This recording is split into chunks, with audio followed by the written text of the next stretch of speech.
आतंकवाद से 1000 गुना बड़ा खतरा है लब जिहाद, लैंड जिहाद, ड्रग जिहाद, धर्मांतरण जिहाद, घुसपैठ जिहाद और जनसंख्या जिहाद। पूरी की पूरी डेमोग्राफी बदल रही है इस 5 तरीके के जिहाद के कारण। और ये जो 5 जिहाद है, इसको सेना नहीं रोक सकती। सेना तो केवल पाकिस्तान के आतंकवादियों को बॉर्डर पर रोक सकती है। जो भारत के अंदर डेमोग्राफी बदल रही है, इसको सेना कुछ नहीं कर सकती। इसको तो केवल सरकार को ही रोकना पड़ेगा। हर साल 5 लाख बहन बेटियां गायब हो रही हैं और इस 5 लाख में से 3.5 लाख लब जिहाद का शिकार हो रही हैं। इसका मतलब लगभग 1000 बेटियां प्रतिदिन लब जिहाद का शिकार हो रही हैं। इसके बावजूद हमने लब जिहाद को राष्ट्र की सुरक्षा के लिए खतरा नहीं घोषित किया। हमने लब जिहाद को देश की एकता अखंडता के लिए खतरा घोषित नहीं किया। हमने लब जिहाद को एक ऑर्गेनाइज क्राइम डिक्लेयर नहीं किया। हमने लब जिहाद को वेजिंग वॉर डिक्लेयर नहीं किया। हमने लब जिहाद को देशद्रोह घोषित नहीं किया। प्रतिदिन 1500 परिवारों का धर्मांतरण हो रहा है। एक परिवार में एवरेज अगर 6 से 7 आदमी मान के चलिए तो यानी प्रतिदिन 10,000 हिंदुओं का धर्मांतरण हो रहा है। बड़े पैमाने पे हो रहा है। ऐसा कोई राज्य नहीं है जहां धर्मांतरण नहीं हो रहा है। ऐसा कोई जिला नहीं है जहां धर्मांतरण नहीं हो रहा है। सरकार किसी की हो, कांग्रेस की हो, चाहे बीजेपी की हो, चाहे वो डीएमके की हो, चाहे वो टीएमसी की हो, किसी की भी सरकार हो, धर्मांतरण हो रहा है। क्रिश्चियन कन्वर्जन हो रहा है।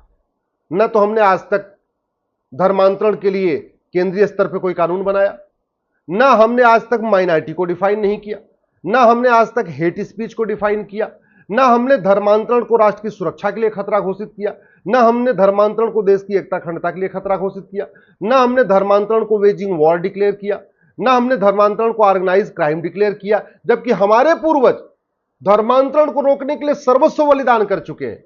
चाहे वो छत्रपति शिवाजी महाराज हो, चाहे वो संभाजी महाराज हो, चाहे गुरु गोविंद सिंह जी हो, चाहे उनके 4 साहिबजादे हो, धर्मांतरण रोकने के लिए ही उन्होंने सर्वस्व बलिदान कर दिया। और 75 साल के बाद हम धर्मांतरण नहीं रोक रहे हैं, जबकि संविधान फ्रीडम ऑफ रिलीजन देता है, फ्रीडम ऑफ कन्वर्जन नहीं देता। हमारे लिए बहुत बड़ा खतरा है लैंड जिहाद।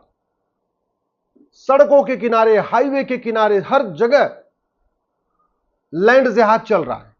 मजार बनाना, मजार पे जाना हराम है, फिर भी मजार बन रही है। दरगाह बनाना, दरगाह पे जाना हराम है, फिर भी दरगाह बन रही है। पक्का कब्रिस्तान बनाना हराम है, फिर भी पक्का कब्रिस्तान बन रहा है। अरब, दुबई, कुवैत, बहरीन में एक भी मजार नहीं, एक भी दरगाह नहीं, एक भी पक्का कब्रिस्तान नहीं। और भारत में हर किलोमीटर पे या तो एक मजार है, या तो एक दरगाह है, या तो एक पक्का कब्रिस्तान है। क्यों? क्योंकि हमने अवैध निर्माण के खिलाफ कठोर कानून बनाया ही नहीं है। हमारे यहां अवैध निर्माण हो जाता है, थाने, वहां जो थाना होता है वहां के थानेदार को 2 लाख रुपए पकड़ा देते, कहते हैं 1 हफ्ते अपनी आंख बंद करके रखना, उस 1 हफ्ते में मजार, दरगाह या पक्का कब्रिस्तान जो बनाना है बन जाता है। क्यों नहीं रोक पा रहे? लब जिहाद सेना रोकेगी क्या? लैंड जिहाद सेना रोकेगी क्या? ड्रग्स जिहाद सेना रोकेगी क्या? ये जो चारों तरफ अवैध निर्माण होता जा रहा है, इसको क्या हम राफेल से रोकेंगे? और जब 1000 अवैध निर्माण हो जाते हैं तो उसमें 5 अवैध निर्माण तोड़ के उसका वीडियो बना के हमेशा दिखाते हैं हमने सारे अवैध निर्माण हटा दिए। अरे भैया, भारत में ऐसा कोई स्कूल कॉलेज नहीं है जहां ड्रग जिहाद नहीं हो रहा है। बड़े पैमाने पे हो रहा है। चाहे वो मध्य प्रदेश हो, चाहे वो छत्तीसगढ़ हो, चाहे उत्तर प्रदेश हो, चाहे वो दिल्ली हो।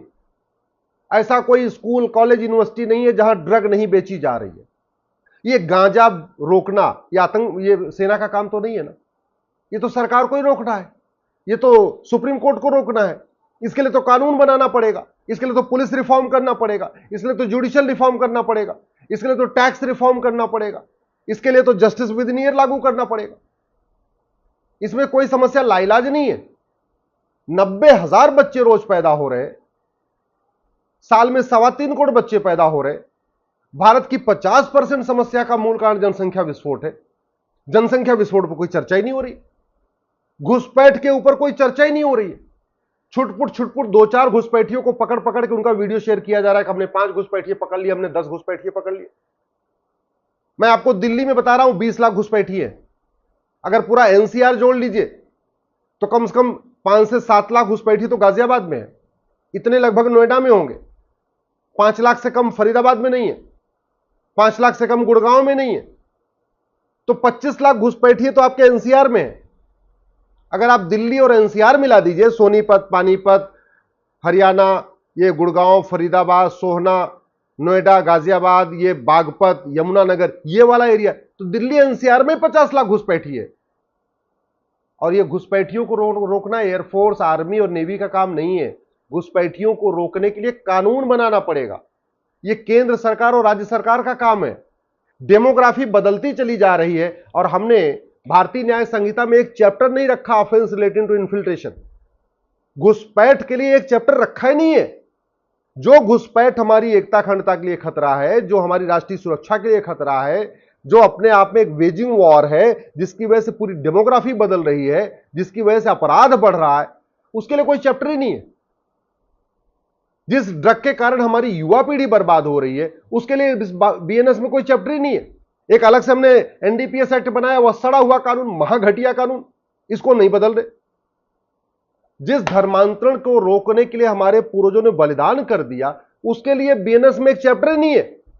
ऑफेंस रिलेटिंग टू कन्वर्जन नाम से हम इसमें चैप्टर डाल देते, और चूंकि जैसे ये बीएनएस पूरे देश में लागू होती, कुछ राज्य सरकारों ने धर्मांतरण के लिए कानून बनाया, लेकिन धर्मांतरण तो पूरे देश में चल रहा है। कांग्रेस तो नहीं बनाएगी, टीएमसी तो नहीं बनाएगी, डीएमके तो नहीं बनाएगी, सीपीआई तो नहीं बनाएगी। तो तरीका क्या है? तरीका यह है कि बीएनएस में ही एक चैप्टर डाल दिया जाए, ऑफेंस रिलेटिंग टू कन्वर्जन। कोई नहीं रोक सकता, न सुप्रीम कोर्ट रोक सकता है, न कोई राज्य सरकार रोक सकती है। और बीएनएस में पढ़ते ही धर्मांतरण पूरे देश में अपराध हो जाएगा। लफ्ज जिहाद रोकने के लिए कुछ राज्य सरकारें कानून बनाए, लेकिन सब तो नहीं बनाएंगे। टीएमसी नहीं बनाएगी, डीएमके नहीं बनाएगी, सीपीआई नहीं बनाएगी, कांग्रेस नहीं बनाएगी। तो क्या करें हम वेट करें कि ठीक है भैया इनके राज्यों में चलता रहे। तरीका यही है, लफ्ज जिहाद के लिए किसमें चैप्टर डाल दिया जाए। लैंड जिहाद बंगाल में तो नहीं रुक रहा है, केरल में नहीं रुक रहा है, मजारें बन रही है, दरगाहें बन रही, तो तरीका क्या है? तरीका है कि इसी बीएनएस में एक चैप्टर डाल दिया जाए कि भैया अगर अवैध निर्माण करोगे तो आपको 10 से 20 साल की सजा होगी, जो उनकी मदद करेगा उनको भी सजा होगी। जनसंख्या विस्फोट जो भारत की सबसे बड़ी समस्या है, कोई चर्चा ही नहीं। 3.25 करोड़ बच्चे पैदा हो रहे, सरकार 2 करोड़ घर बना के देती, 10 करोड़ बेघर पैदा हो जाते। सरकार 2 करोड़ रोजगार देती, 10 करोड़ बेरोजगार पैदा हो जाते। ये जनसंख्या विस्फोट सेना तो नहीं रोकेगी, लफ्ज जिहाद सेना तो नहीं रोकेगी, लैंड जिहाद सेना तो नहीं रोकेगी, ड्रग जिहाद सेना तो नहीं रोकेगी, घुसपैठ जिहाद सेना तो नहीं रोकेगी।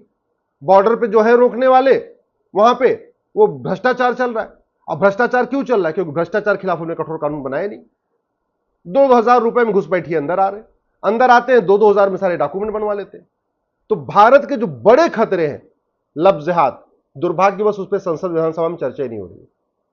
दूसरा बड़ा खतरा ड्रग जिहाद, न संसद में चर्चा हो रही, न सुप्रीम कोर्ट में चर्चा हो रही। तीसरा बड़ा खतरा लैंड जिहाद, न संसद में चर्चा हो रही, न सुप्रीम कोर्ट में चर्चा हो रही। चौथा बड़ा खतरा घुसपैठ जिहाद, न संसद में चर्चा हो रही है, न सुप्रीम कोर्ट में चर्चा हो रही है। पांचवां बड़ा खतरा कन्वर्जन, धर्मांतरण जिहाद, न संसद में चर्चा हो रही है, न सुप्रीम कोर्ट में चर्चा हो रही है। और छठवां जो सबसे बड़ा खतरा, महाखतरा, वह जनसंख्या जिहाद, न संसद में चर्चा हो रही, न सुप्रीम कोर्ट में चर्चा हो रही। प्रतिदिन हिंदू कम हो रहे हैं, और शायद ये हिंदुओं की बात समझ में नहीं आ रही है। हिंदू इतने दल गुलाम हो चुके हैं, इतने पार्टियों के गुलाम हो चुके हैं कि जो उनको नेता बताते हैं बस उतने सुनते हैं, उतने अपना बुद्धि विवेक ही नहीं लगा रहे। हिंदू इतने दल गुलाम हो चुके हैं कि जो टीवी में डिबेट चलती उसी को देखते हैं। मैं कितनी बार कह चुका हूं, टीवी की डिबेट पे जरूरी विषयों पे चर्चा नहीं हो रही है, संसद में जरूरी विषयों पे चर्चा नहीं हो रही है, विधानसभा में जरूरी विषयों पे नहीं चर्चा हो रही है। और अगर हमने ये 6 तरीके का जिहाद नहीं रोका, लफ्ज जिहाद, लैंड जिहाद, ड्रग जिहाद, धर्मांतरण जिहाद, घुसपैठ जिहाद, जनसंख्या जिहाद नहीं रोका, तो 15 से 20 साल के बाद पलायन के लिए तैयार रहिए। बॉम्बे वाले भी पलायन के लिए तैयार रहे, दिल्ली वाले भी पलायन के लिए तैयार रहे, लखनऊ वाले भी पलायन के लिए तैयार रहे, पटना वाले भी पलायन के लिए तैयार रहे। आपको शायद समझ में नहीं आ रही है कि 20 से 25 साल के बाद इसका परिणाम क्या आएगा। 1805 में पंडित नंदराम टिक्कू प्रधानमंत्री थे अफगानिस्तान के, बड़े पॉपुलर थे, बड़ा विकास किए थे, खूब बावड़ी बनवाई थी, खूब तालाब बनवाया था, खूब जो है कुएं खुदवाए थे। उस समय यही विकास होता था, कुएं बनवाना, बावड़ी बनाना, तालाब बनवाना, यही विकास होता था। और इतने पॉपुलर थे कि अपने सोने चांदी का सिक्का भी चलवा दिया था अपने चेहरे का। उस समय जो सोने चांदी के सिक्के अफगानिस्तान में चल रहे थे, वो पंडित नंदराम के टिक्कू, उस पर उनकी फोटो लगी रहती थी, उनका चेहरा बना रहता था। और जानते हैं 10 साल के बाद भाग गए, वहां से पलायन हो गया और अफगानिस्तान इस्लामिक राष्ट्र हो गया। शायद आज आपको समझ में नहीं आ रहा है आप किस तरीके से डे बाय डे कम हो रहे हैं। समाधान कठोर कानून, समाधान गुलामी की शिक्षा व्यवस्था बदली जाए, समान शिक्षा लागू हो, समान नागरिक संहिता लागू हो, घुसपैठ नियंत्रण कानून बने, धर्मांतरण नियंत्रण कानून बने, जनसंख्या नियंत्रण कानून बने, लब जिहाद लैंड जिहाद के लिए कानून बने, और ये सारे कानून सेंट्रल लेवल पे बने, क्योंकि सारी समस्याएं केंद्र पूरे देश की हैं, तो केंद्रीय स्तर पे कानून बनाना पड़ेगा। राज्यों के भरोसे छोड़ने से कोई फायदा नहीं होगा।